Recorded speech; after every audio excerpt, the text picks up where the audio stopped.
funny thing about this is you know, Dave, we don't actually know each other. We raced together last year in the X-Alps, and that's about it. Gavin and I do not have a long background of adventuring together. I just know from his reputation that he's just highly regarded, incredible instructor, super capable, and pretty crazy. It's getting quite sketchy out here. It's raining and snowing. I'm under a big black cloud, about to go in it. Oh, buddy. I mean, I know that from just watching him fly and how he approaches things. He doesn't really, I don't think he experiences fear. Yoo-hoo! This is the Alaska range. Yeah! Yeah! Some people look at folks like Gavin and I and kind of come to a quick, unfair judgment that we have a death wish or we're adrenaline junkies. I hate that. We've trained for years to get to where we're at, to do routes like this so that we can stay in control. Yet there is a very high level of boldness required to go on trips like this. One quality that Gavin has that I really admire and respect is his tenacity. He's almost like a Wolverine. That was awesome. Basically fearless and aggressive, and having that attitude and that boldness and tenacity is really a valuable trait. And I think Gavin kind of encompasses that quite well. He's extremely comfortable pushing his tachometer close to the red line and keeping it there. It's working. It's getting a little windy now. I've got about 25K on the tail. As long as it stays on the tail, I don't mind dealing with some wind.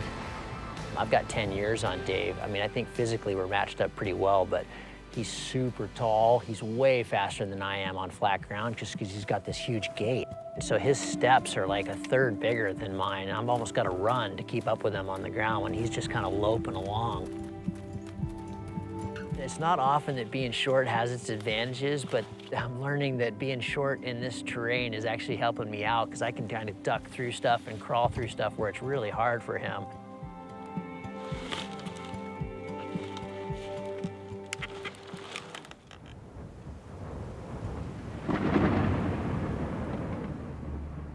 Because we fly alone, you get pretty bullheaded and stubborn about routes and lines and what time to launch and where to land. And the plan is heavily flawed. We were optimistic and we tried, you know, but it doesn't fucking work. We both knew that there were going to be, you know, some butting head moments. How do we get across this range right now? We can't keep floating on optimism. The friction that we had was just pathetic and minuscule, and I've already forgotten about it, and I think he has as well.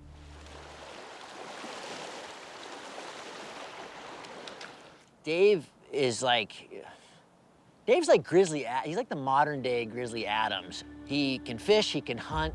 We sat at this bear cabin one day and he was talking to this guy about guns in a way that, I don't think I can talk about anything like that.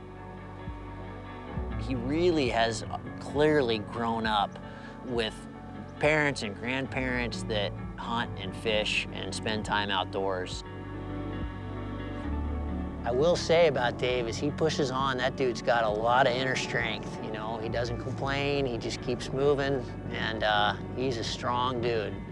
There's not a lot of people that can keep up with me in the mountains, and I'm having a hard time keeping up with him.